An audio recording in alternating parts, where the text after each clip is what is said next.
Scooby-Doo.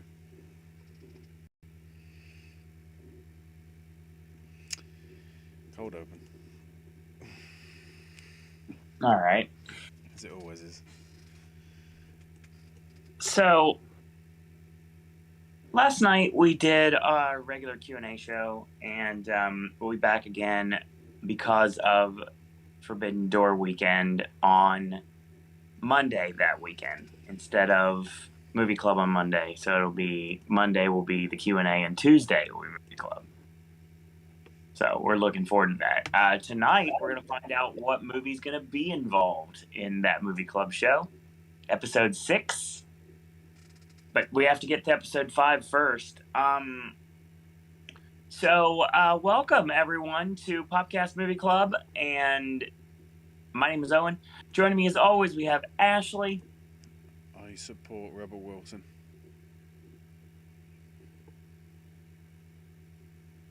A little bit confused. Actually, completely confused. I'll go into it once you introduce the other person. Please do, because I can't see a universe I could live where that would be a correct statement. Anyway, at least for myself. And, of course, as always, AJ. Yes, I'm also curious what this Rebel Wilson thing is. She tweeted or Instagrammed on Friday that I think the line she used was, all the time I was looking for a Disney prince, and when I was actually looking for a Disney princess. Oh, okay. That's cool. I still don't like her movies, but I like her I like her personally now because of that. Well, I the thing respect her is, personally. she had to do that because apparently the Sydney Morning Herald got wind of this and said, "You tell everybody in 48 hours or we're going to print it." Jeez. Journalism. Gotta love it. They're defending it, saying they weren't going to run the story. They weren't necessarily going to run it. And I'm like, yeah.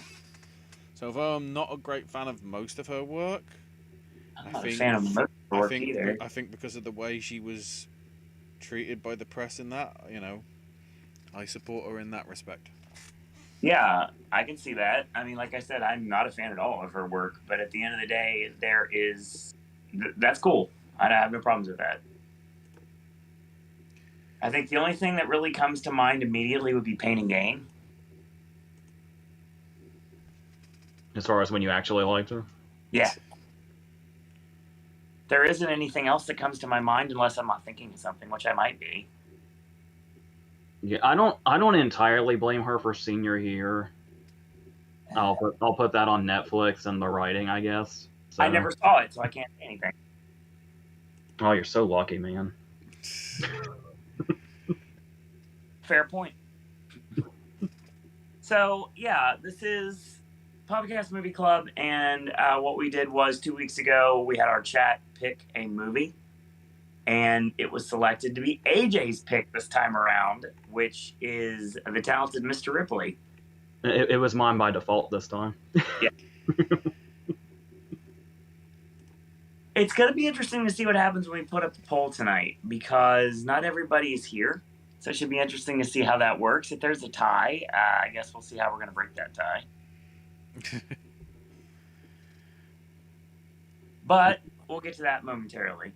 Ashley looks really jerky to me. Is that how it looks on the stream also? Hang on. Or... Let me see if I can change that. It might be something else that's running in the background. Possible. Let's see if I can crash something in the task manager. Force a hand. Anyway, so at any rate, before we get started, I was going to chat. Spencer Reeds has a lot of great actors in this movie. What a great experience. Yes, the actors in this are an embarrassment of riches. Dear Lord, yeah. We'll get to that later. Do not worry. There's lots to talk about tonight. Brian says, after making the Best Picture winning film of 1996, the English patient Anthony Minghella brings his adaptation of the 1955 by Patricia Highsmith and starring Matt Damon. And the part of Josie tonight is being played by Brian. Anyway. Brian says nominated for 5 Oscars: costume design losing to Topsy Turvy, production design losing to Sleepy Hollow, original score losing to The Red Violin, adapted screenplay for Minghella, and supporting actor for Jude Law losing both The Cider House Rules. Yeah, it does. For John Irving and Michael Caine. The soundtrack issue is so fascinating because it lost at the Oscars, as was just mentioned, to Red Violin. It lost at the Globes to The Legend of 1900, which I don't even know what that is. And I used to see The Legend of 1900 around Hollywood Video all the time, but I never picked it up. So I don't... Oh, it's an Ennio Morricone soundtrack. I guess that explains it. That makes perfect sense. And then BAFTA soundtrack, it lost to Thomas Newman and American Beauty.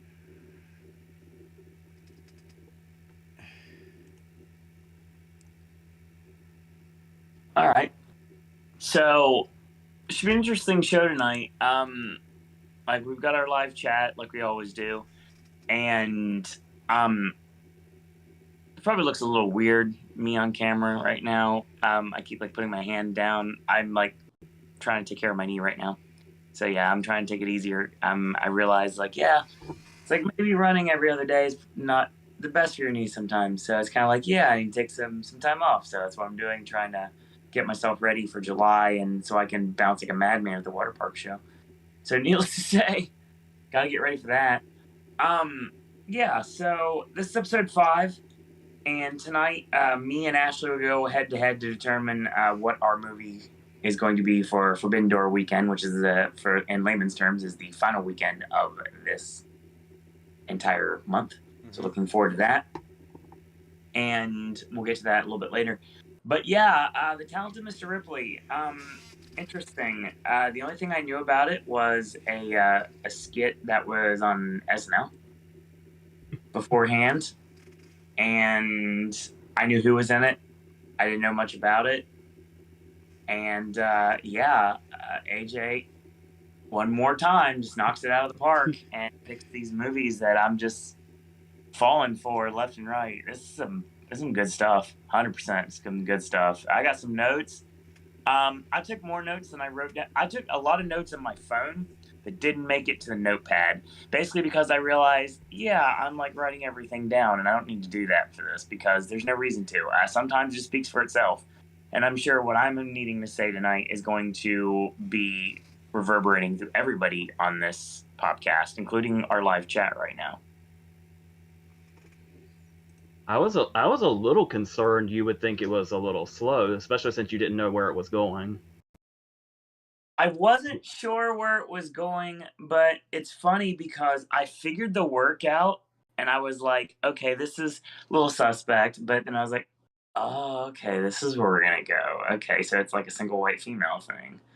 Yeah. And I'm like, all right, okay, I get this. This is good. I like this. And I was like, it's so weird how everybody just accepted Tom Ripley as Dickie Greenleaf. They don't argue about it. They don't do their due diligence to realize, there's something wrong about this. He doesn't really look like Jude Law at all. So it's like one bit. So it's like, you people are stupid. Straight up. You people in this movie are straight stupid because you're trying to believe that Tom Ripley is Dickie Greenleaf, and that just does not compute to me. Well, obviously, I think part of it is the fact that Dick is much more known by reputation than sight necessarily, especially since his whole thing is how elusive he is to everybody. Yeah, that makes sense. I mean, I see what you're talking about, but you got to think somebody would have seen him by then. Well, there's people that don't buy it. Oh yeah, I know. It's just a matter of how long those people will last after they pick up on it. I put that in my notes too. By the way, you were talking about both of my picks so far since we started this. Yeah. This was not on purpose whatsoever. It only just occurred to me a little bit ago. Oh no, what did you do? I don't know what it says about me that accidentally my first 2 picks for this movie club thing are movies about murderous sociopaths that get away with it. But I guess there's a certain portion of movies that I like, apparently. I chose comedies that most people have never heard of. I feel very scared. I need to go hide somewhere right now. So are we going into this, or are you saying what your guys' next picks are first? But first, Brian says, I thought the title was going to be some sort of a talented guy that'd be successful in the piano. Nope. Yeah, the opening scene does kind of give you that vibe. Because I didn't know either anything about what the story was the first time I saw this, which was forever ago, back in those Hollywood video days. But as I looked into it much later, apparently people were just saying, like, if you read reviews or anything like that, people were just flat out saying he kills him, and that's the plot. Yeah, I can see It's that. And it's like I tend, when I recommend this movie, I tend to keep that in the shadows if nobody knows what it is. So especially if you go in knowing about Jude Law's Oscar nomination, Right. you're probably thinking his part is a lot bigger than it is. Yeah, it's weird. But then again, I mean, I know by now, after doing Oscars as long as we have, and oh shoot, you guys will be talking about it in 2 more months anyway. At the end of the day, it's interesting because it's strange to think, without thinking about it, how little roles, and I mean little roles, like things that seem very kind of minor by comparison, can be so impactful. And that's where Jude Law comes to mind here, 100%. I think everybody here just knocks it out of the park, and everybody delivers in the ways that only they can. And it's I mean, obviously, Philip Seymour Hoffman, and it's funny, and Philip Baker Hall as well. To be quite honest, it's that Magnolia double feature there. Just love it. Same year too. Exactly. I'm trying to work out when my microphone just died. Ugh. I don't know. We had you had your shirt in the camera for a minute I there, know. so there you go. But I have to reach over to get in. While we're on the topic of Jude Law's Oscar nomination, we were remiss if we didn't mention he actually won BAFTA. That makes perfect sense. The British Q showed up. As it always does. Yeah, because if I remember correctly, one of the big things that was really a big deal about Jude Law in this movie is people didn't really know who he was when this came out, did they? There were a few things, but right. this is when he took off. I think it was Minghella saw footage of The Wisdom of Crocodiles, and that's what got him cast. Which, by the way, is a movie that I own on VHS under the title Immortality. And but it was on TV one day as The Wisdom of Crocodiles, and I was like, I'm pretty sure I've seen this before, and that's what it was. And I want to say Gattaca was before this. Yeah, that's probably Gattaca was 97. That's where. Well, 97 was really his breakthrough year because he had that. He was also in Wild, the Oscar Wilde biopic, and he also had a bit in Midnight in the Garden of Good and Evil, which was Clint, wasn't it? Yeah. Yeah, because his murder is what Spacey's on trial for in that movie. How funny! He just that's what his early career was just being murdered. And considering the Sleuth remake that we talked about a month back, he likes getting killed. That's all. Yeah. So what you're telling me is AJ's got one, Ashley doesn't really have one, but we talked about it during his movie club. So you're telling me I need to do a movie with Jude Law, and so we can be complete now. Yeah, I'm trying to look at good comedies that he's done, and that's rough. I'd have to look into that because I don't know if there is one that I would do. I genuinely cannot remember if I Heart Huckabees is good or not. I just remember it.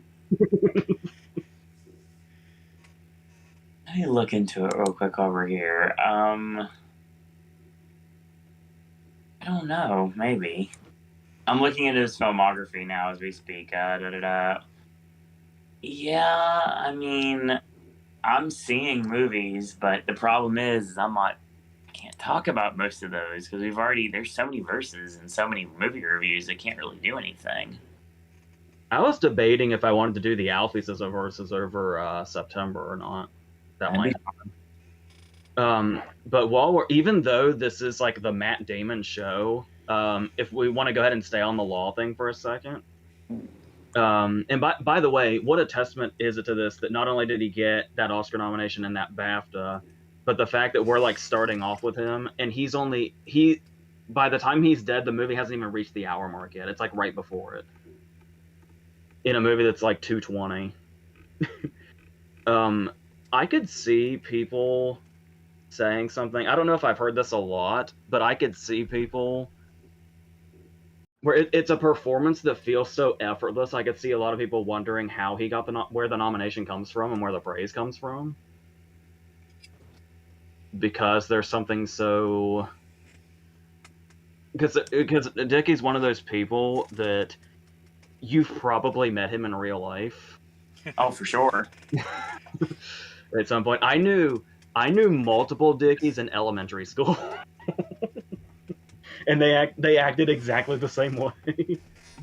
But it's the thing where it's where he's got that. What I mean by that, as far as like knowing Dickies in real life, is he's that guy that Marge has that great scene where she describes how she feels about him, and that whole thing about how he makes you feel like you're the only person in the world, but then he can just completely forget about you immediately if he gets distracted by something. Yeah. So he's one of those guys that gets really passionate about something and then just bounces around and says like, "Oh, I'm bored of this. I'm gonna do this now," and then immediately, "Oh, now I'm bored of this. I'm gonna do this thing." And he doesn't care if you keep up with him or not. He's Not just at all. gonna keep around and leave all these people in his wake, and he'll only find something in like.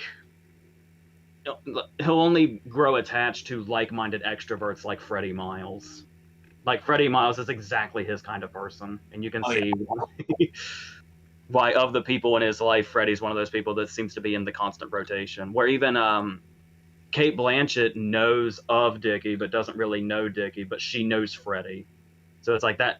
That's one of those things that makes perfect sense, where people know Dickie, but they don't know Dickie, which is how Ripley could get away with as much as he does with this concept.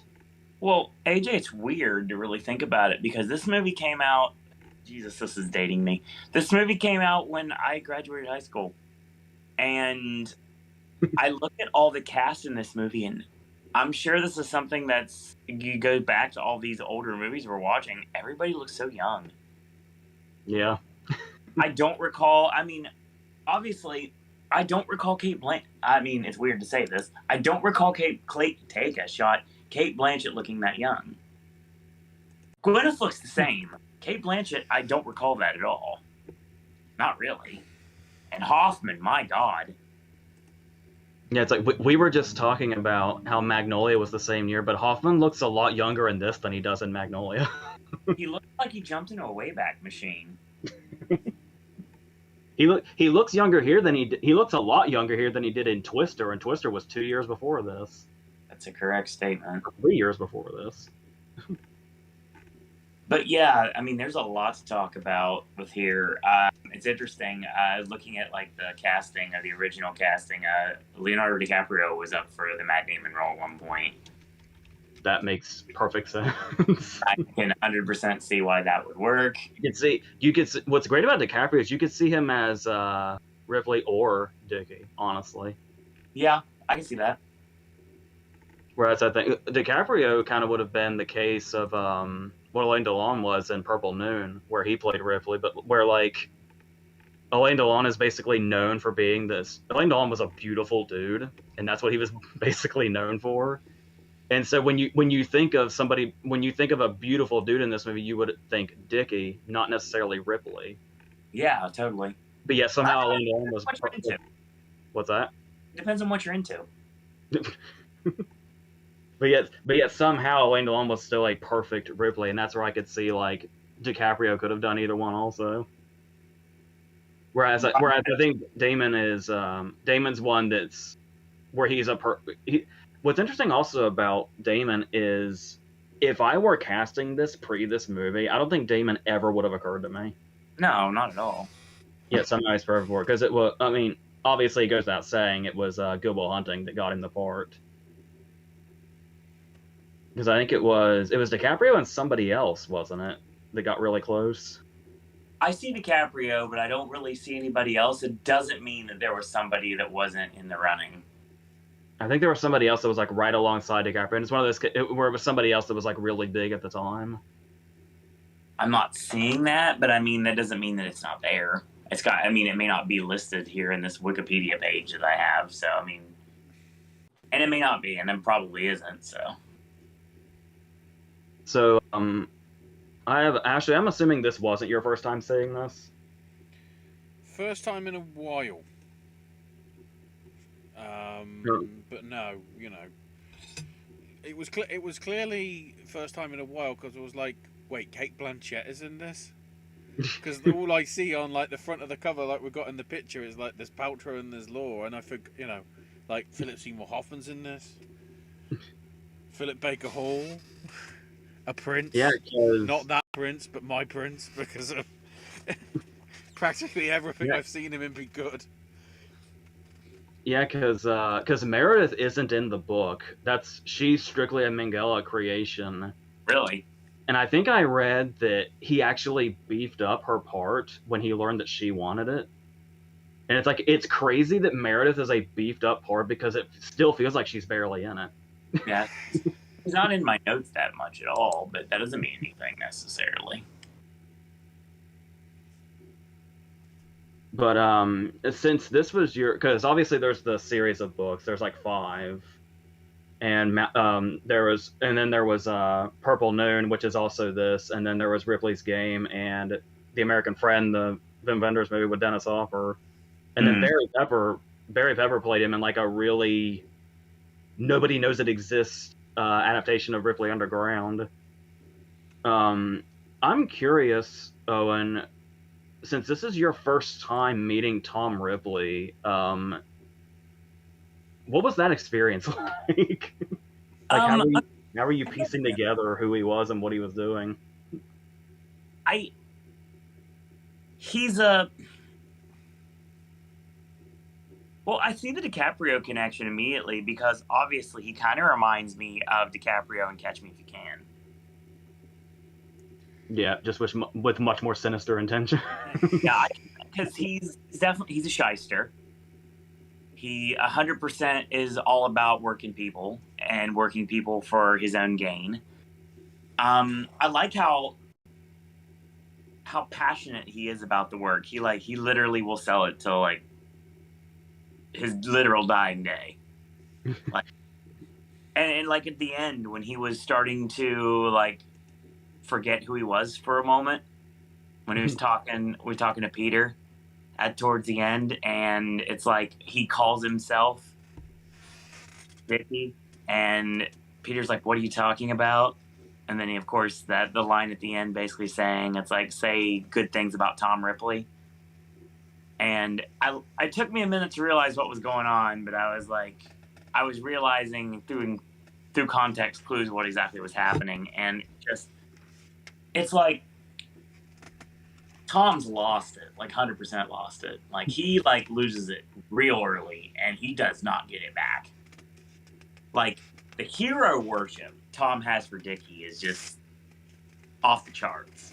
It's like, oh yeah, I'll do anything you want. I'll claim that I had something to do with the pregnancy, and I'm doing it because it's you. And I was like, can't say anything. Not going to elaborate, can't say anything. So I know what it feels like to want something so badly that you're going to be willing to do anything to assist somebody. And that's exactly what Tom does here. Like you know what I'm talking about. He, and no one else will. And I'm good with that. The thing is, it's interesting because he starts off like so like meek and mild mannered. Like you see him like at the piano and we'll get there. Don't worry. Okay. Is this like private parts now? You're giving me the Iggy. Anyway, well, I just thought because we're for like 20-something minutes in. That's fine. And have it running. Because we got I'm almost done. We've lost a viewer. No. Yeah, it's probably that Mark bot, so don't worry about him or her or whomever it was. Brian says, I keep mistaking Blanchett and Paltrow a couple times at the beginning. Thought Blanchett was with Law at the Beach. I met 0 guys named Dickie and not counting Dickie Eklund. Fair. That's fair, Brian. Yeah, since apparently I get stopped because we want to get that poll started. I'm also I know what yours is. I'm really curious what Ashley's pick is. I've been kind of excited for it. I'm curious as to what Owen's pick is.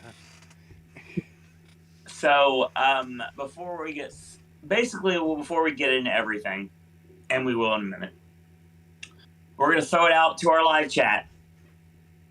And we're going to see exactly who's here and who's not, because you get a chance to vote. We're picking our Popcast Movie Club show for episode 6, which is going to be, like I said, Forbidden Door weekend. That Tuesday will be Popcast Movie Club. Ashley has a pick. I have a pick.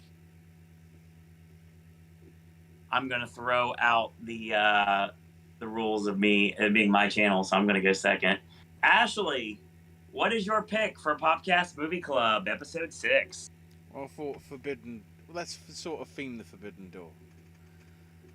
Let's go down to the root of the Wachowskis. And the best film that they never directed. V for Vendetta. Oh, nice. I like it. Nice. Oh, dude, I'll talk Guy Fawkes Day all day long. I ain't no problem with that. Well, I like it. I feel with various things that have been ruminating as well within British politics for the past 4 or 5 years. Alan Moore's going to write a sequel soon. I think I'm going to lose this one. That's a great pick. It really. I was like, please tell me this. I was that paranoid because the one film which I've already disclosed to you guys, I know that AJ hasn't reviewed because he didn't even know it existed. But the other ones that I was thinking about, I'm surprised they haven't shown up in Versuses yet. So it leaves me ammunition for somewhere down the line. Well, it looks like my movie's going to get picked on July 11th then. So, because that's a really good pick, Ashley. I'm very excited to be able to talk about V for Vendetta again. I thought it was that modern, it might have like already been covered, but surprisingly not. We have no video, we have no verses, we have no review, and AJ and I both like the movie. So yeah, that's gonna be a fun one. I'm excited for that. You better bring the mask. You need to. You have to. That means I have to pay 15 quid for the stupid edition when I already have the DVD. All is fair on the Popcast Movie Club, good sir. So Ashley picks V for Vendetta, a movie that I was very happily watching back when I worked at Regal. I picked a movie that I didn't watch at Regal because I didn't know of its existence back then. So mine is actually going to come from 1994 as the comedy that I've enjoyed for a long time. As I mentioned last night, if you watched the Q&A show, that I'm probably going to make a lot of my movie picks comedies. Well, there is also another thing to mention is you say you're worried about yours and the love for it, but the star of your movie has a fan base now that he did not necessarily have back then. All 3 of them, really, actually. The 3 main stars. So, this is a movie I've been watching for years. It's got in that vein of that PCU and The Late Shift and movies that I watch, like, constantly. The Moving Violations. This is another, weirdly enough, this is another music-based movie, actually, too. There's a story about this guy trying to make it as a rock star, and he tries to give his demo tape, and it ends up evolving to him and his bandmates taking over a radio station. Yes, that's right. My pick for Popcast Movie Club is Airheads. I love this movie. It's absolutely hilarious. We're also paying homage to the late Reggie Cathy, which I know from Square One Television. His little tiny role as Marcus. We'll actually talk about him another movie that's coming up around my birthday, actually. So that's going to be a fun time. A lot of great talent in this movie, a lot of great SNL talent, and this was back when you knew who they were. 100%, you knew who this SNL cast was. Some great roles, minor roles for like Michael Richards, which he's fantastic in the movie. Joe Mantegna is a great baby face. Michael McKean is an incredible heel. This is so good. Harold Ramis is in the movie. It's so great, and obviously I can't deny the three main leads of Adam Sandler, Brendan Fraser, and Steve Buscemi. The movie is just awesome, and I cannot wait to talk about it. Whether it gets picked or not, I know we're going to be talking about it on this network, and that makes me happy. So yes, my pick is Airheads.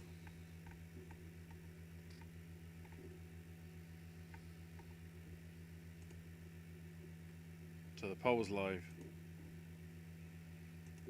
People are voting on it. Probably. Yeah, like I said, I feel like July is where I'm going to be talking about Airheads, so I have plenty of time. So, but yeah, I mean, I don't mind losing if it's a movie that I like or know, and I do know V for Vendetta pretty decently, so it's going to be a fun time. Which means there's probably going to come a time that Watchmen may end up coming up at this point. But then again, we've already done a versus, so you never know. So, I think where we left off, I had asked you about how you felt about Tom Ripley as a character, meeting him for the first time. Right. I have some observations, but I want it to be known that I do not pose as a psychology expert by any means. I can understand that. But I feel like the character of Tom Ripley raises a really interesting discussion about the weird, I don't even know the word it would be, the conflicting nature of narcissism and self-loathing. Yeah. How they seem like they're two completely different things, completely opposite things. Yet I've always, like, not even just the Tom Ripley character, but just in general, I've always felt like narcissism and self-loathing kind of go hand in hand. If you've met enough narcissists in your life. Where it's like, because I feel like one of the things that can make somebody a narcissist is they're giving themselves the praise and thinking highly of themselves because they feel like nobody else is doing it. Sure. And there's clearly a self-loathing coming from Tom Ripley because that's why he wants to become another person. He'd rather be a fake somebody than a real nobody. I love that line too. That line's great. But at the same time, I feel like Tom Ripley is an extreme narcissist at the same time. Yeah. He is so in love with what he does, and he's so proud of himself for being able to pull off the things that he pulls off. Because we were talking about, I really liked your Catch Me If You Can comparison. Yeah, he's a con artist, 100%. Especially since there's those scenes in Catch Me If You Can where DiCaprio almost gets caught. Yeah.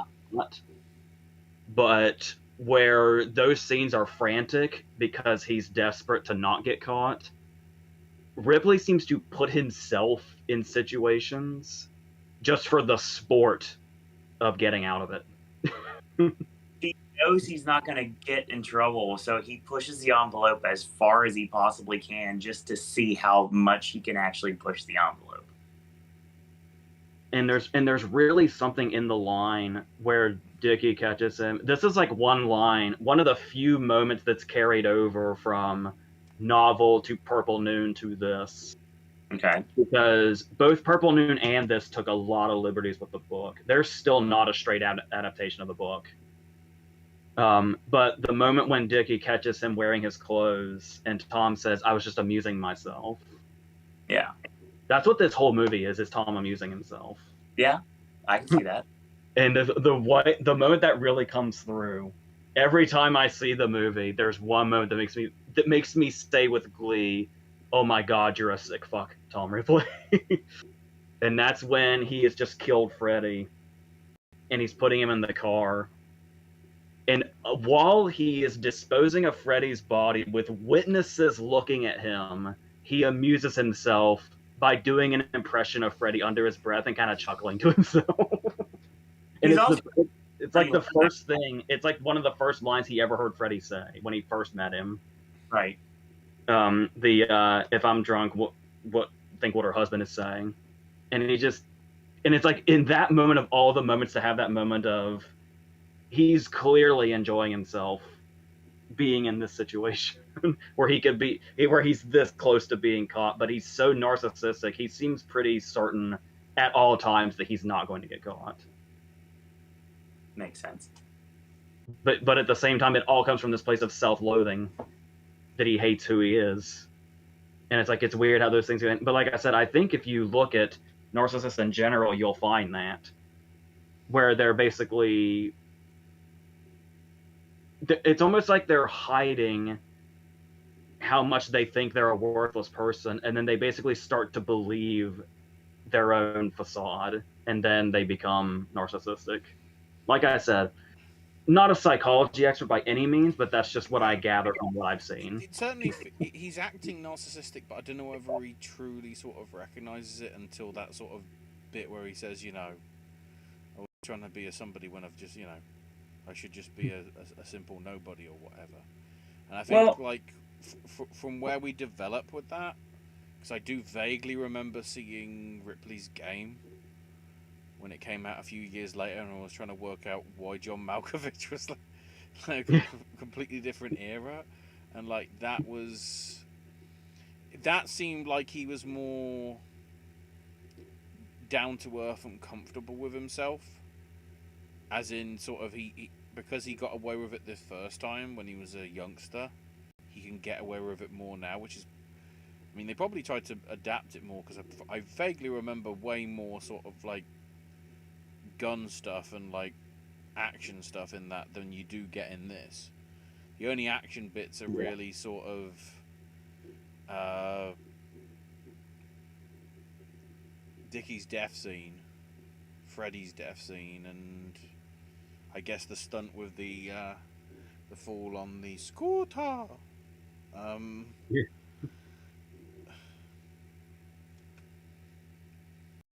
The thing I wanted to say before we go any further, I took some notes on here, but then I got rid of them because it felt necessary, which is what I normally do, and I just delete them at the end.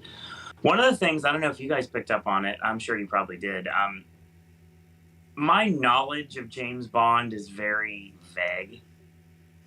Anything that is beyond any of the Craig stuff is very, very minor at best.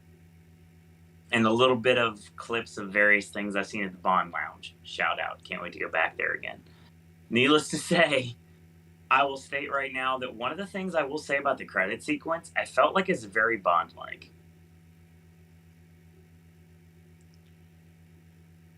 I could see that in a way, but like with the transitions and stuff like that, kind of the music transitions, the color scheme. It felt like I was about ready to watch a spy thriller. While you're mentioning the opening, there is another line I was thinking about when it comes to narcissism versus self-loathing. I could be, correct me if I'm wrong. It's going to be embarrassing if I'm not remembering this correctly, but because I feel like a whole lot of this ambiguity hinges on this moment. The very opening scene when he's narrating. Mm-hmm. And like the very first thing we hear him say is like, if I could go back, if I could have not, put on that Princeton jacket. He never completes that thought. we never know if he's going to say, I would do it over again, or I wouldn't have done it. He seems conflicted, so that's probably why he never fully answers his own thought. Or the fact that he is so disjointed in what his thought process is now, that maybe that's him saying, I can't complete my thought because I don't know what my answer would actually be. Because he doesn't know who he really is anymore. Yeah, because it's a case where it feels like there's regret, especially after he kills Peter. Oh my God, there's definitely regret. But then at the same time, this is a guy that is like, so he's so impressed with himself with how clever he is. But like the Tom Ripley we know throughout the whole movie, I can't imagine having regrets. He's way too impressed with himself and his ability to get away with things. I can at the beginning, but then we start to see his actual personality unravel, and there's no way.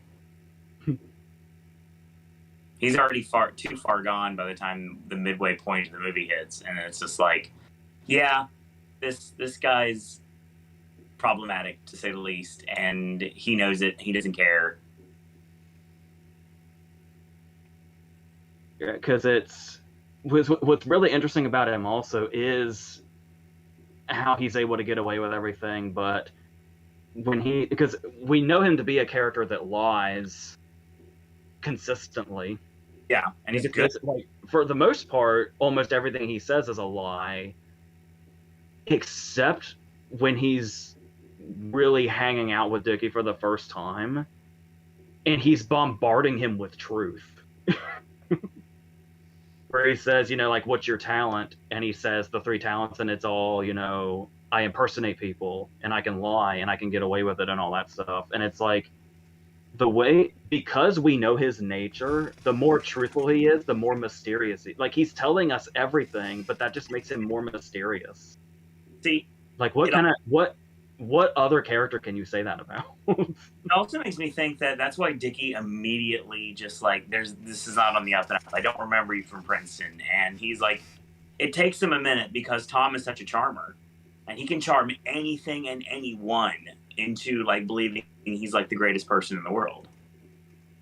And that's the crazy thing about him too, and that's what makes him dangerous. Because people that are that charming, like, okay, there was a character on a Get Smart episode called Simon the Likeable, and the gimmick was anything Simon said, pun not intended, was going to be designated as the right thing to say. And anything, oh my gosh, whatever you say, Simon, absolutely. And there was only one person that was able to get the work. 99's mother was the only person that saw through Simon the Likeable. And he flashed his normal smile, and it was after he had inadvertently bumped into her. And he's like, oh, I'm terribly sorry. And then you see like the smile and like, of course, like sparkly face. And the next thing you know, she just like, bam. And Max looks at her and goes, how do you like that? And response is, he looks like my late husband. Okay, that makes sense. I get it, 100%. Because no matter how much you work somebody, there's always going to be someone that sees through it. But sometimes in this situation, people don't believe them. That's the problem. At the same time, there's also that all of that is true. And you know what else you can say about how Tom won Dickie over? Is that now that we've talked about both their personalities, everything just comes together perfectly. Tom was something new. Oh, yeah. He had just grown bored of Marge, and it was time to move on, because that's what he does. Yeah. And then here's a dude that he introduces himself, and he's like, I don't remember that guy at all, but it's probably in his mind, oh, but this is, I'm bored of whatever I was doing, so this is something new. Which is ironic, given the fact that at the end, when everything goes down between Tom and Dickie, he's now bored of Tom. He calls Tom a leech, which in actuality, it's Flipsky around, because Dickie goes those behaviors before Tom does. Yeah, because there's even that moment where we can tell Marge is starting to get a little passive aggressive on the boat when she says like, "Yeah, before you know it, Tom will be joining us on our honeymoon." Yep. It's like because he's around, because Dickie's so stuck to him. But then you could tell what the catalyst was. Oh yeah. The other Tom person couldn't that fucking. he jumped from. It's like Tom couldn't ski. As soon as he found out Tom couldn't ski, he was ousted, just like that. Yeah.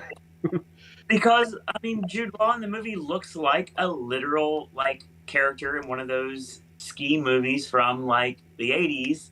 That would be like the quintessential douchebag, and he comes off like that too, with Marge as his prize. I mean, it writes itself, honestly. But I mean, it's interesting because like immediately he realizes that, yeah, like you said, AJ, it's kind of like things are not on the up and up. But yeah, this guy's cool. I'll hang out with him. But then he grows tired of him because they spend way too much time together. And when you spend way too much time with someone, real feelings unravel, and then someone ends up dead on the boat. So yeah, it's one of those things where when you're around somebody enough, suddenly everything they do is irritating. Yeah, 100%. Like the way he snaps on him for the clothes after he told him, you can borrow my shirts.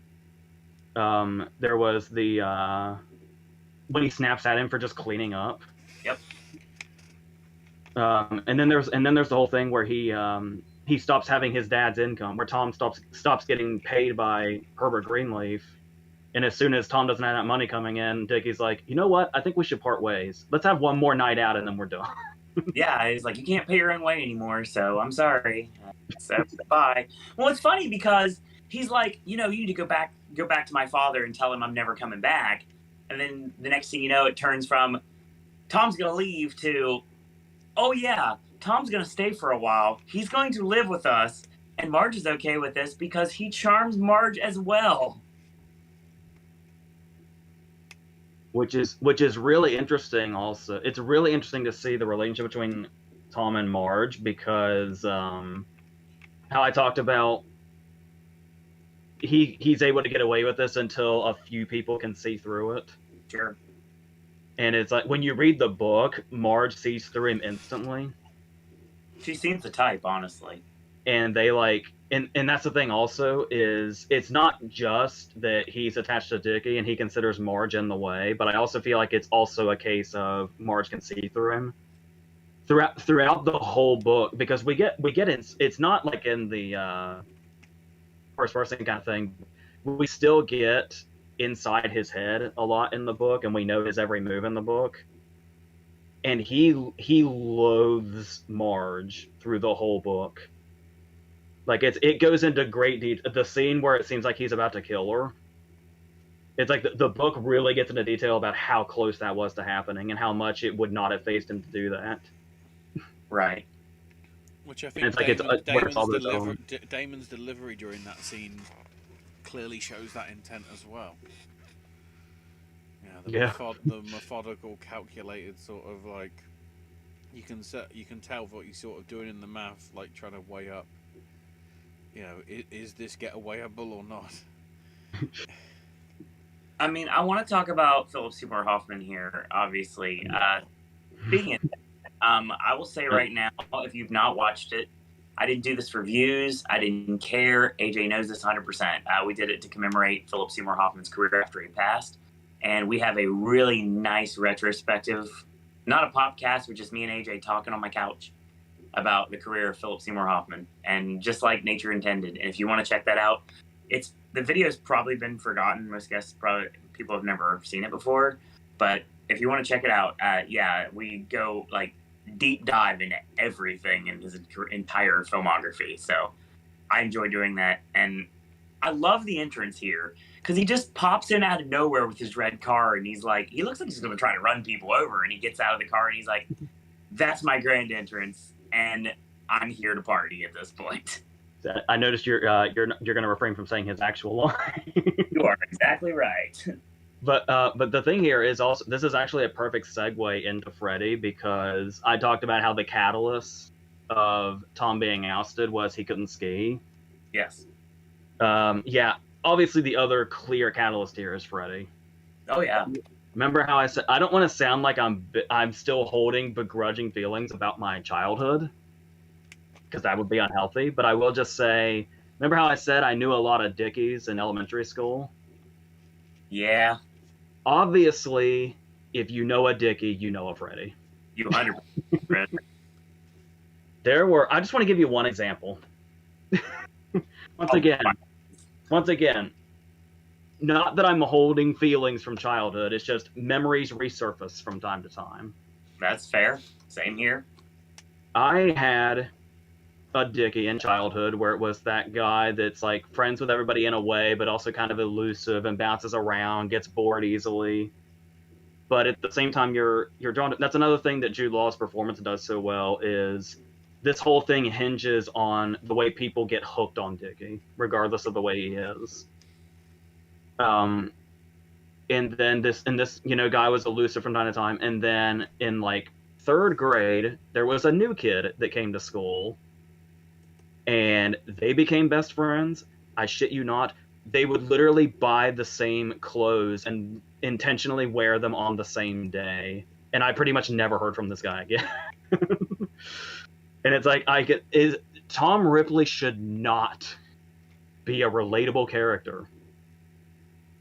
But there are so many moments where you know exactly what Tom Ripley is feeling. and that's eerie. Yeah, definitely eerie. It's interesting. It's like I've never been like everybody knows how much I really don't like puns, even though I sometimes get wrapped up in it from time to time. But I notice like they're on the boat, and it's like Freddie gets asked by Dickie to basically take over on the boat for a while so he can do some Marge maintenance. And then they go below deck, and all of a sudden you catch, out of nowhere, you see like the little peeping shot of Tom just watching. And I've never been a pun guy, and I never could have said this 20 years ago, but at the end of the day, how's the peeping Tommy is a great line to me. I love the way that was done. Where he's literally a peeping Tom. Yeah, literally staring too. And it's not like he's making it, it's obvious, 100% obvious. That's exactly what it is. And it's like he doesn't care because he's like just staring intently. And I'm like, it's just a strange scene. And it's funny because Tom catches Dickie with Silvana and doesn't really think anything of it, but because obviously it's like it's his boy, he's gonna do anything to protect his boy. Because you obviously protect people because you never know when someone wakes up one morning and it's one person, and they wake up the next morning and it's another person. Needless to say, you protect this person. So at the end of the day, that's what Tom did. And when you find that she's drowned herself, and now you wonder why, everybody wonders why Dickie's all up in arms about it, when it's like Tom's the only one that knows what's going on. And it's funny because in the note, you'll love this. So the note I wrote on this, you love my weird notes I write on this. The note I wrote was Silvana, Dickie's side piece, is pregnant, drowns herself. Dickie freaks out. Tom says he'll take the blame because he'd do anything for Dickie. Hero worship.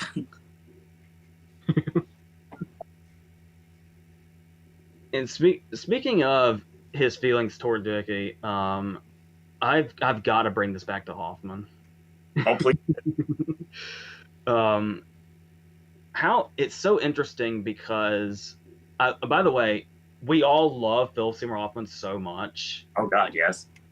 So it really speaks to his performance that every time you see him in this, you just want to sock him in the face because he's that kind of character and he plays it so well. That at the same time, in the music booth when he's just making the sort of like gurning face, it's just like that. And that's the thing. What's so great about this is Freddy is so hateable. Like Ashley was talking about, just looking at his face, you just fucking hate him. But yet he's also so right to feel about Tom the way he does. He sees exactly what Tom is. But how do we hate him so much? And there's you know what moment just really makes him punchable. That's so brief. It's right after Dickie's caught him in his clothes, and he's like, "Oh God, it's Freddy here! Please don't tell Freddy." And then he goes downstairs, and Freddy's there. Tom doesn't say anything. Tom doesn't even look in any particular way. Tom just walks into the room, and Freddy just chuckles at him, just for existing. And it's like, fuck you, dude. Pretty much. We'll get into Freddy in a minute because I want to talk about his death scene in a minute. But I do want to talk about the back and forth with Tom and Dickie on the boat. I love this. This is done so well. Dickie is completely fed up at this point. He's like, you need to get away now. It's over. You've had your fun. Get away from me. And the problem is he says the wrong things. And it's not exactly what he says or how he says it. It's just the combination of both. And Tom hears this. And he's been hearing these things his whole life. And then to hear who he believes to be his best friend heal on him like this, it's too much. And then all of a sudden he's like, wham, Bodor right in the face. And it's like, I didn't know how far that was going to go because I didn't know the direction of the movie. So I'm like, well, he's like bleeding profusely. So he's like massive head wound Harry here, or an SNL reference that I think I know AJ just got. Needless to say, don't worry, Dana Carvey's going to be brought up on this network sooner rather than later. Trust me. Not in a couple months. We'll go there. But yeah, it's just like he's bleeding, and then he's like, all of a sudden, he's like, just like the wrestling thing. I see my own blood. Let's brawl. And all of a sudden, it's like Dickie gets the upper hand because obviously Dickie's clearly the stronger one of the two. But Tom's got that like, I'm mad as, again, the network strength. I'm mad as hell and I can't take it anymore. And he's like been bullied so much by this situation that he just lets everything out on him. And he just like wails away with him in the Bodor. And the next thing you know, he's dead. I love the overhead shot of him holding the dead body of Dickie laying in the boat that is filled with the bloody water. That's just phenomenal. That was an amazing shot. And it's so clear that he's put Dickie's arm around himself. Yeah, 100%. So did you when they were on the boat, I guess really just in general, did you have no inclination whatsoever this story was leading to murder? No, I didn't. I've seen the thing like, because I believe, if I remember correctly, this was also the Mr. Ripley parody on SNL was an Affleck thing, if I remember correctly. Of course. And it might have been on the Who Wants to Get Groped by 11,000 Dare episode. I don't know if it was off the top of my head, but I do remember doing this. And I remember literally seeing, like, Tom Ripley in dark shadows with the glasses on, like, pretending to be. And I was like, I knew something was going on there, and I didn't know how deep it was going to go. Like, I knew something was going to happen, but I wasn't sure it was going to lead to murder. But it's weird because these last couple movies, AJ's led us to murder, so I guess that's just how it is. So I should probably expect that from now on. And Tom continues to work. He has obviously his signature, so he can forge anything. So it's like, but Dickie's signature sucks anyway, so it's easy to forge. That's not that much of a problem. But again, he's like, no one is questioning him. Like you said, he's so elusive, so no one knows what Dickie Greenleaf looks like. Everybody's thinking he's Tom, and the great thing is, Tom and Dickie don't exist to certain people, and they do exist to others, and that's when the work becomes a lot more wrapped up. And one of the things I really enjoyed, there's a scene midway through the movie that there's these blue police lights that just shine on Tom, and it looks like he's about to get it's over, but no, it's just a fantastic shot. And I'm not the first someone on this network to talk about like great camera angles, but there's some really good stuff in this movie. I'm so glad that you said that. Okay. When Brian brought up the Oscar nominations earlier, which to reiterate were Law, Adapted Screenplay, costume design, production design, and score.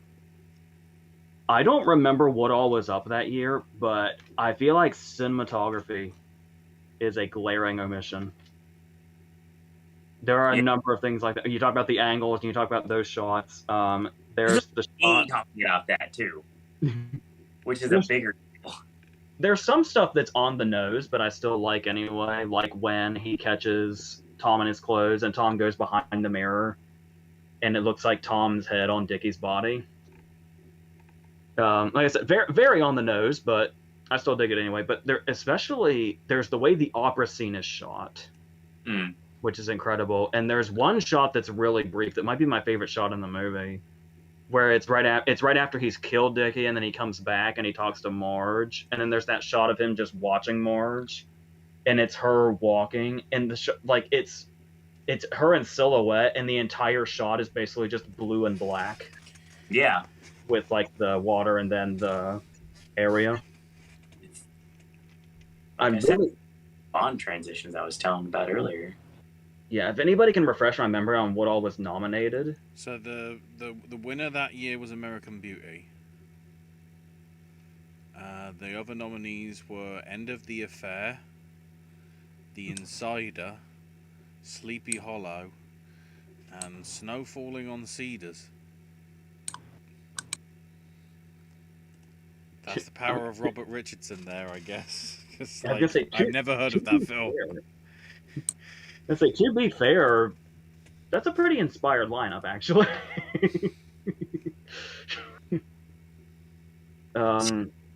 I do, it's like you talk about how Tom realizes that the jig is up when Freddy just 100% just calls him out on his BS. And he's like, well, I got to deal with you. And then he just I love the way this is set up, because the first thing that happens is the marble bust. When Freddy walks in, he messes with it. And Tom's like, no, back up. No, don't touch that. And then of course it proves to be his undoing, because that's what he gets killed with. I like how that was done. It was a nice little setup if you didn't know. Not to mention, he gets this bust at Christmas, and Christmas is when they were supposed to be hanging out with Freddy. I found that interesting. So I just have to say something real quick, since you brought up the video we did about Hoffman's whole filmography. Yes. And I know you've been a Hoffman fan for as long as I've known you. Oh God, yes, absolutely. Take all of his work, everything that he ever did, this juggernaut of an actor that will be legendary for eternity. I think one of my favorite Philip Seymour Hoffman scenes ever in his entire career, one of them is this scene where he confronts Tom right before he's killed. It's so good. It's awesome. I mean, that's the reason why he got nominated, and that's actually the reason why he won. What do you mean, in general? Yes. He won National Board of Review. Yeah, with paired up with Magnolia, wasn't it? No, Best Supporting Actor for Talented Mr. Ripley. Yeah, I think National Board of Review does the whole filmography of that year. Possible, but that's just, I do see it as an option. Yeah. So it was. In the Board of Review, it's listed as Philip Seymour Hoffman for both. Cool. How Julianne Moore won that same year for An Ideal Husband and A Map of the World and Magnolia. That's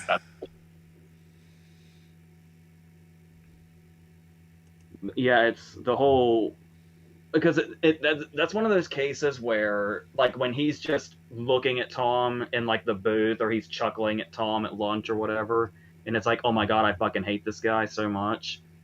Right. In this scene, right before his death scene, I'm starting to enjoy how much I hate him, especially since we know what Tom is capable of now. But there's still that case where we get in this weird place, because that's what people like Tom Ripley or Griffin Mill do, is they're getting away with murder, but for they've hooked you so much that you kind of start to want them to get away with it, even though they're technically the villain of the story. Granted, it's the lovable heel. That's exactly what it is. You shouldn't, but you do.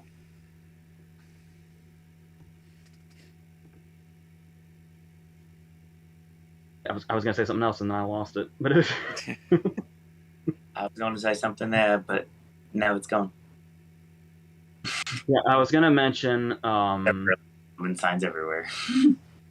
that there's what's interesting about the existence of Purple Noon. I don't know if anybody here saw Purple Noon, the Renee Clement version with Alain Delon I was talking about earlier.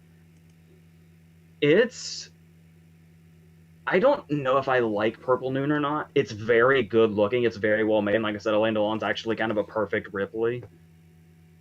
But it also took a lot. What's interesting about it is it took a lot of alliteration from the book, but there's also stuff here that Mangala seems to have not taken from the book, but taken from Purple Noon. Interestingly, a lot of it's Freddy related. If I remember correctly, in the book, we don't really meet Freddy until his death scene. He's just kind of they run into him like when he's getting off a bus or something, and then that's about it. And then they just talk about him for a while. But Purple Noon gives us the scenes we see here where like Freddy, they hang out with Freddy and he like looks down on him and stuff like that. Freddy's not on the boat in this scene, but the peeping scene is in Purple Noon, but it's not in the book. Interesting. And the way Freddy's killed with like a statue, where it's like a bust in this, and it's I think it's like some kind of Buddha statue in Purple Noon. In the book, it's an ashtray, which I feel like is a little less believable as far as murder goes. But then again, I guess the human body can be fragile. But there's also a lot of reasons to not like Purple Noon if you much prefer the story the way it goes, is particularly with Ripley getting away with it. I'm curious how you feel about this. Okay. Like how you would feel if this was the Talented Mr. Ripley and not just Purple Noon. In Purple Noon, he and Marge basically get together at the end. Like he seduces her. I feel that was coming, honestly. I am surprised it didn't go that way. Yeah, which is interesting, especially because it's the exact opposite, where it's like because when we get to the end of this movie, and Marge is like, "I know it was you." That's basically Marge through most of the book. Like where it takes her the whole movie to get to that point here. And then at the end of Purple Noon, they find the body, and it is heavily implied that Ripley's caught and is going to go to jail, and that's where it ends. Wow. Apparently that made Patricia Highsmith unhappy, which I can completely understand. Does the story just work so much better that he gets away with it? It just feels like it feels like it just fits the character that he does, and that he kind of comes back around to self-loathing. It's like the last scene in The Player. You feel like the happy ending that we're expecting to be a work is not. And that's what it had to be. Just like what happens in the film is what should have happened versus what you just described happens in the book.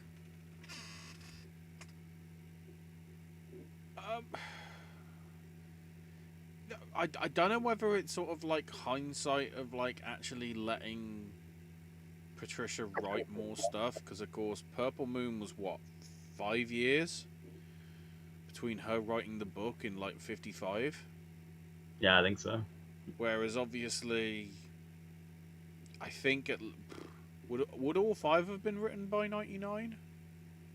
I think so, because the last one I think was like late 80s, early 90s.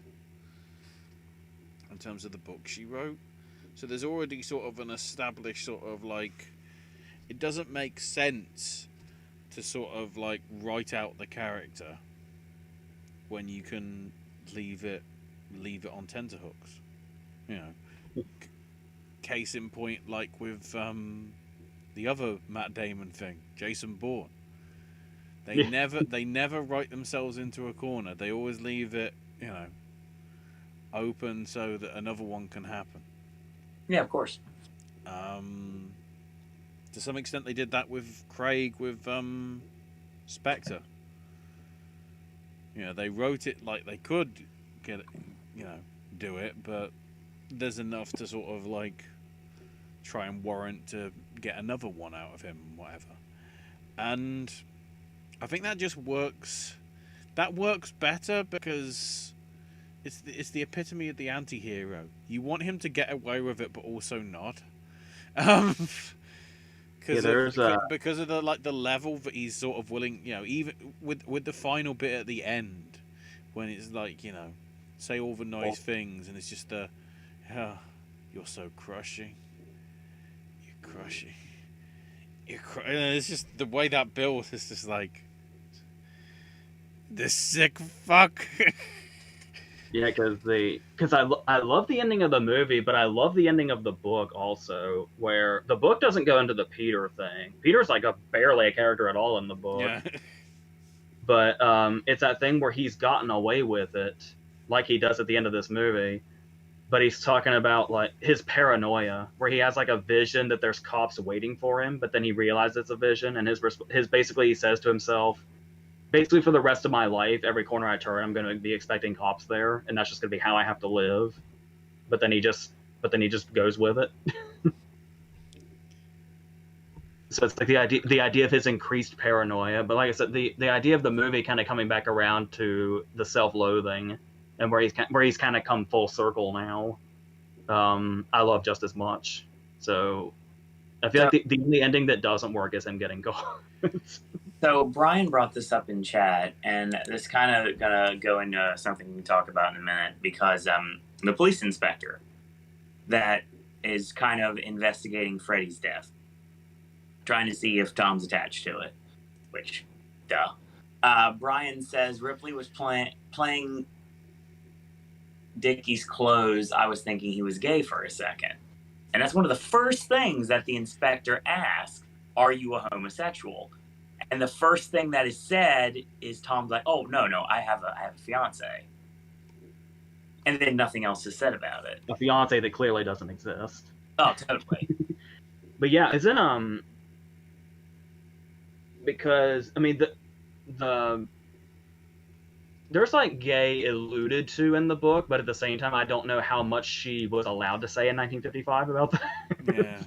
And then of course we have a deep connection with Peter leading to the end of the movie, and you know that something's up there, because obviously Tom could have gone back and changed his life, but no, him and Peter are going to be the ones that are going to run off together, and that's what they end up doing until he realizes that he doesn't want to be with him anymore. There's that other also tiny little bit of truth in that inspector scene, when the inspector is just like, so you killed Freddy and then you killed Dickie, right? And you can tell in his mind, he's like, no, I didn't kill Freddy and then Dickie. And sort of like eternally, he's like, I killed Dickie and then Freddy. Get it right. I love how deliberate the delivery of that is. Yeah. and it's great because when Philip Baker Hall finally arrives, number one, he commands attention when he appears on screen, like he always does. And you can tell he's like, dude's like Brian Cox in Super Troopers at this point. He has no time for any BS. And he calls him out, like, don't BS me right now. I don't have time for this. And he's basically saying, oh, by the way, I know damn well you did this, but, Dickie's dad likes you a lot, so he's basically paying me to cover this up, so your hands will be clean. And Tom just is like blown away how much this is like he's getting away with everything, and I feel like that's why he like is so like overwhelmed with being giddy towards the end of the movie. Before he has the extreme remorse of what he ends up doing to Peter. I'm guessing that's why he's so conflicted. Yeah, because he's such a nobody that nobody thinks that he's responsible. Yeah, but at the same time, he's like, but I'm somebody that's doing this. Can't you, But it's just like, no, it can't be you. Yeah, I was so just again, the narcissist in him is just like, Yeah, I was just getting ready to ask, do you think Phil Baker Hall knows that was him? Oh, clearly. He seems like he knows, because it's like it's kind of like Herbert is telling him, like, using context clues, like, cover this up because I know he did it, but I don't care because I have loyalty to him for what he did or tried to do to help Dickie out. So because of that, I'm going to help him out. And even though he spent all my money for God knows how long. There's also something else at play here. Okay. I guess I would say it's of the time, but I guess unfortunately in some cases you could say it's timeless. There's some dialogue in the background that's like right at the beginning of the scene that also tells you a lot about how Tom got away with this the way that he did. Was sexism? Oh yeah, totally. Because as soon as Tom walks into the room, dialogue's already happening, and if you listen closely enough, the first thing Herbert Greenleaf is saying to Marge is, "There's facts and there's women's intuition." And so she's desperately trying to say it's him, and he's trying to say no, you're just being a woman, basically. Yeah, with the whole not disclosing of the rings and everything, and he's just like, perhaps he didn't want to bring it up because he didn't feel it was appropriate. Tom was literally dead to rights at that point in Marge's eyes. When the rings were found, it was like, well, there's no way this couldn't end badly for you. 100% you did something, or something was done. And or you're just trying to cover up for him because he doesn't want to be with me. And I love the fact that he's like typing these letters basically to himself just so he can send them out so people will find them and try to just cover this up a little bit more. Part of me feels like if they really wanted to do that, because it's mentioned in the thing, and I thought it was going to get brought up, the fact that Dickie on the one line with the typewriter spells it with one T rather than two. Mm-hmm. So I thought there was going to be one of the letters where there wasn't the spelling mistake. But because there's no proof of like the comprehension of Dickie that can be taken anymore in terms of spelling, like that's just there. But again, it's another bit in her mind where she's like, it has to be him. But then I feel that Dickie's such a character that nobody, like is sort of implied, nobody really knows who he is anyway because of his flitting to and from man, woman, child, dog, crocodile. I don't know. That's a great change that Minghella actually made, because if I remember correctly, in the scene where he almost kills Marge, he successfully he successfully gets her to believe there's a reason why he has the rings. And so when the book ends, there's like nobody that suspects him at all. And I feel like there's something more sadistic about him getting away with it when there is somebody that knows the truth. They're just not being listened to or acknowledged. So it's almost like I feel like not only did this get nominated for adapted for just being a good script, like a lot of them probably are, but like actually the adaptation process in itself, the things that he added, really add something to the story. Oh God.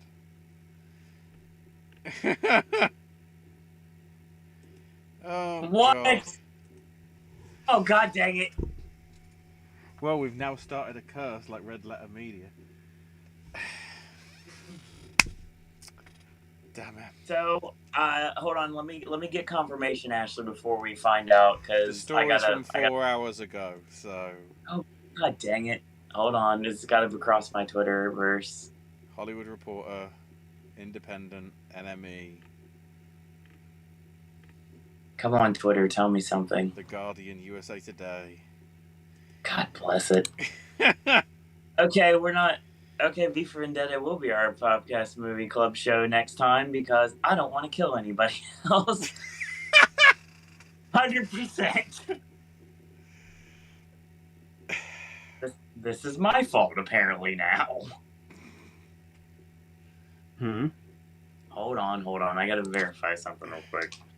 It's not on Twitter yet, so that's a good sign, but it doesn't mean anything, I guess. So it's on Hollywood Reporter, and I think they're pretty reputable. Do we have anything on IMDb yet? I ain't checked that much. Hold on. Looking into Twitter, because usually this stuff would be live or it'd be important that we talk about. Part of me looks like it's Hollywood Reporter that have got the quote-unquote scoop on it. Yeah. 'Cause God dang it. the daughter has been in contact with Hollywood Reporter to confirm it. Yeah, I'm seeing it everywhere now. Yeah. Oh God, they're talking about Seinfeld and everything. God dang it. AJ has no access to chat, so he doesn't see what Brian just posted a few minutes ago after he wrote Matt Damon with an exclamation point. Yeah. Oh God, this sucks.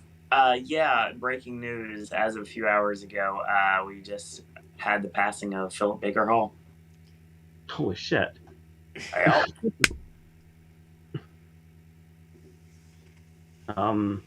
yeah, we're not doing any shows anymore because they're cursed in the wrong way. Sorry about that. Talking about Magnolia, talking about Boogie Nights, talking about Seinfeld, Modern Family.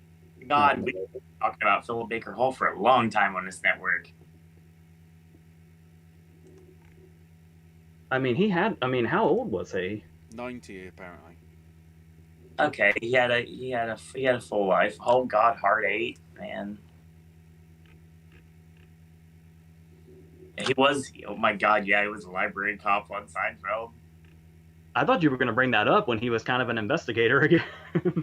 Yeah, I was like, it's kind of like he's ringing that bell again, and I was like, it worked really well, and man, don't worry, I have a feeling Magnolia's gonna come up on this network sometime sooner rather than later. Yeah, we did it with Crash, I think. Yeah, we did Crash in Magnolia. Did we do Boogie Nights yet? Yes, with Wonderland. Yep. So yeah, honestly, if you want to see great verses about the career of Philip Baker Hall, yeah, check out. He's also Jim Carrey's boss in Bruce Almighty, which we've also talked about. Sticking with that, looking at his IMDb, he was also with Carey in Mr. Popper's Penguins. Yep. It's him. It's him in Secret Honor, isn't it? That probably should have been one of the first things we mentioned.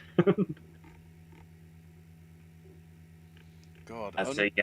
uncredited in Argo, uncredited in Rush Hour 3, deleted scenes in Rush Hour 2, uncredited in Enemy of the State, uncredited in The Rock. He's been uncredited in awesome stuff as well. Damn it. Yeah. Craziness, to say the least. Wow. It's crazy. We've been talking, like I said, about Philip Baker Hall in here forever. So many things in his filmography. You've talked about. I remember you talking about Take a Shot, talking about Hard 8 many moons ago, and I don't recall if there was something. It never got a versus. We only ever brought it up when we were doing the Hoffman video. Yeah, exactly. All right, so that's 3 people in this movie we've lost now. Philip Baker Hall, Hoffman, and James Rebhorn. Yeah. Just that I know of. I mean, I don't know. That sounds about right. Yeah. Is there anybody that's not here as well? I'm looking at the IMDb page now to see if anybody's still alive. Okay, these people are still alive, so that's good. Yeah, these people are alive. We're fine.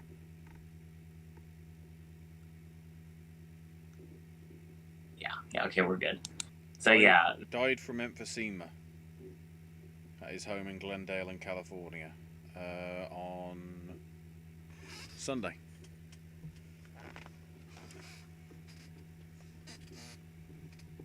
how do we wait this long to find out? I guess it's not something that, I don't keep an eye on the Hollywood Reporter. Sure, same. Yeah, if it's somebody that's not a household name, it usually does come out maybe like 1 or 2 days later.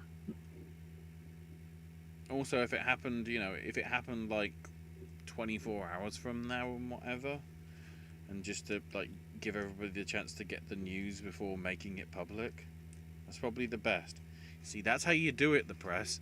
You let the people do it themselves before you do it. Oh, wow. What a weird way to end where we started. Well, yeah, because I think I got all my notes out. Did you? Yeah. Oh wait. Ashley already talked about the fact that the final scene where like the ask me good things about Tom Ripley, and like Ashley literally brought up the you're crushing, and the next thing you know, he starts sobbing, and we really much figure out without seeing it that he's literally killing Peter because he's just lost his mind at this point. So I think he was trying to, before that he was trying to weigh up could he get rid of the other person, but because she has sort of witnesses with her, that it probably was best to deal with him. And then when he spotted her, you sort of see that sort of something in his stuff which is like, I don't want to kill you, but you force in my hand, sort of thing. Yeah, it's the way you do that, because it's like he's sitting on the bed, and you know that something either is about to or has already happened, and he's showing remorse, and like as a viewer you're like, oh what God, what has he done now? And then we get the scene at the end, and it's just like, and that then we fade back, and it's just like, given the road we take with Tom Ripley throughout the entire movie, as weird as it is to say, it's a perfect way to end the movie, honestly. He wants notoriety and anonymity, and he ain't going to be able to have both. Yep, exactly. And there was something else I was going to mention that's a nice adaptation from the book, is the idea that in the movie, whenever Tom kills somebody, it's very like sudden. Yeah. Like it's like he never goes in premeditated. Clearly not. After he kills Freddy in the book, he's mad at himself for the rest of the book because that was just so sloppy. But the big difference is it feels very much like Dickie's death in the movie was just sort of happened. Like where he kind of sees it the same way we do, as like if you're seeing the movie for the first time, I vividly remember the first time I saw Dickie's death scene when I first saw the movie. And he hits him once, and you think that's kind of extinguished the fight a little bit, and then when you see how much blood is starting to come out, you realize how bad it is. Dickie's death in the book is very premeditated. He like plans that whole thing out, and I like a lot more that it's reckless. What's the thing, AJ? It's just you have to look at it. He hit him with a marble bus. What was he expecting to happen?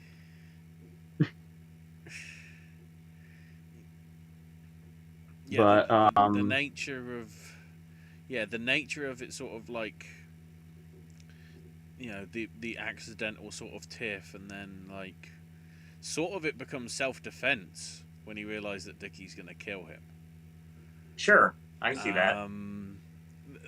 That aspect seems much better than the way you said it's presented in the book, AJ, and just I think from then everything else is meditated because it's trying to cover the tracks of what happens, which I think adds more tension to it. Yeah, because like, the fact that since he essentially only kills Peter because he can't kill Meredith. It's like it had to be one or the other. It's like, what is it? Is it Maniac? Where he's like, he kills everybody else, but he finds a love interest, and he can't manage to kill her. Is that the concept? Like the remake that came out several years ago. I could be wrong on that because I'm old and I forget things. But I mean, still, there's probably examples that I can come up with. But yeah, it's like he knows that he can't, like we're talking about with Meredith. He's like, he can't kill Meredith, so he has to kill somebody. So it's Peter. He couldn't kill Meredith because her family was there. Yeah. If Meredith had been alone, she would have been Natalie Wood, probably. I can see that.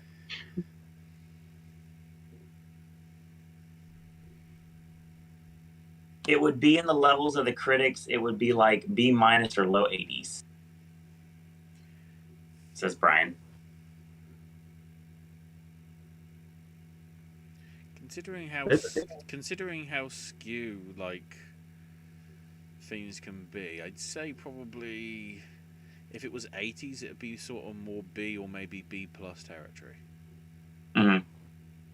I don't think it's an A, but I still think, at least from the one that I've just seen and the second one that I vaguely remember seeing at some point, because it was somewhere dirt cheap, and I thought, I might as well get a look at it on DVD.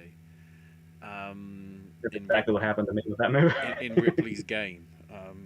Although I vaguely remember it actually being at the cinema as well, but I just didn't go to see it. Either I was too young, or it didn't interest me at the time, or I saw the trailer too many times when it was on the various DVDs that they actually had at the cinema, because they had a partnership with HMV over here.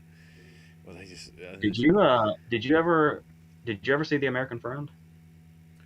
I haven't seen the original adaptations, if you want to call them the 60s and the 70s ones. I've only seen I haven't seen Ripley Underground, but I bought it when buying Talented Mr. Ripley with the intention of maybe going to it at some point to see what that TV movie or whatever it is like. Yeah, because now that we've talked about this as in depth as we have, I have this motivation to read, like, I think Ripley Underground is the second book. Yeah. To read that and then see that, because I still haven't seen Ripley Underground, but it's got an amazing cast when I looked it up. And then Ripley's Game was the third book, and I'd love to read Ripley's Game and then revisit The American Friend and Malkovich's movie and see how those adaptations are. And then there's the other two that I don't believe have been adapted yet. There's supposed to be that show with Andrew Scott coming. Oh. That I haven't heard any development on for a while. I don't know if they're doing the novels or if they're doing their own thing or what. I could see him being a really effective Ripley if they do it well. I know that there's BBC radio adaptations of all 5. So that's the only other form that's really done it. Because the last 2 books are, is it The Boy Who Followed Ripley and Ripley Underwater? Does that sound right? Yeah. Ripley Underwater is the last one.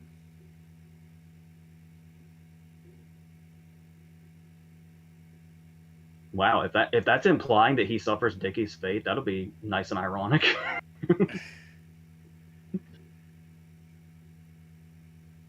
I think that might be the show.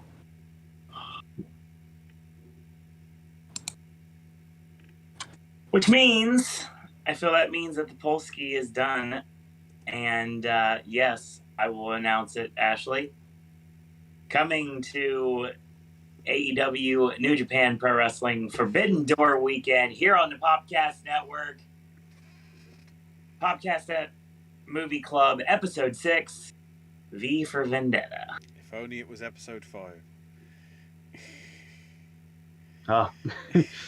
Literally it was 1 vote, so I mean, I know. I don't know where that is. No, but Whatever. I mean, if only it was Episode 5. Door 5. We're in the wrong month, too.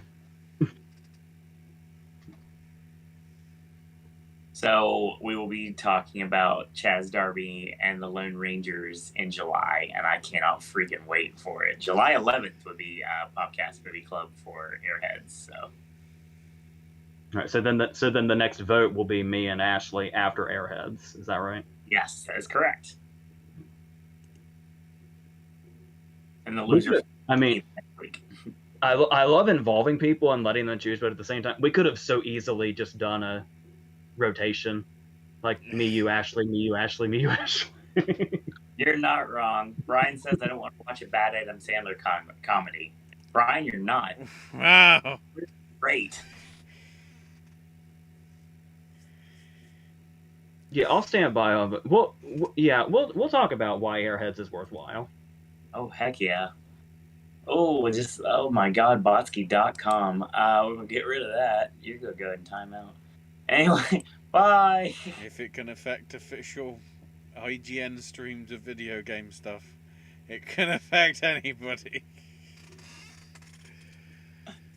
Hey, at least I know it's not some random jabroni that was doing this just to be a jerk. It's just some Botsky somewhere. It's a bot that's just bombarding live streams because it can. It's like Homer and the little bird that just like automatically hits the button. The next thing you know, it basically causes a nuclear fallout. Oh, and an added little touch for Ripley as well.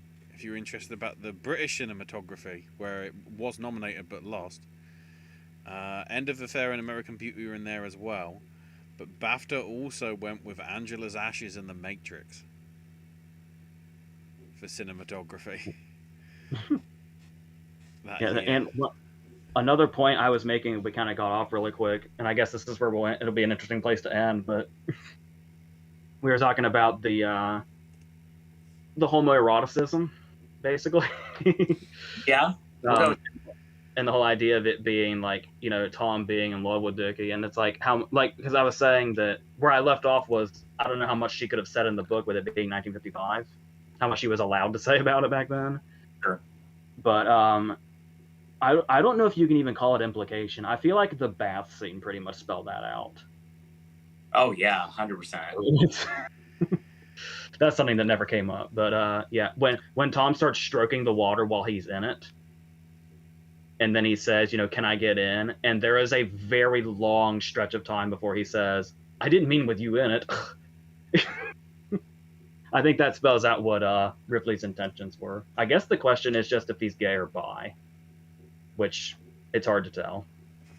Because he never really makes a move on Blanchett or Marge. I think the move is quite literally the fact he knows he can. He just doesn't choose to because he doesn't need to. Yeah, that's people have probably left now because we were basically doing our outro, but now we just opened a whole other door. I completely forgot the scene where he's threatening her when he's doing the confessing his love to her thing. Yeah. I'm going to assume that's not legit, but I guess technically we don't know.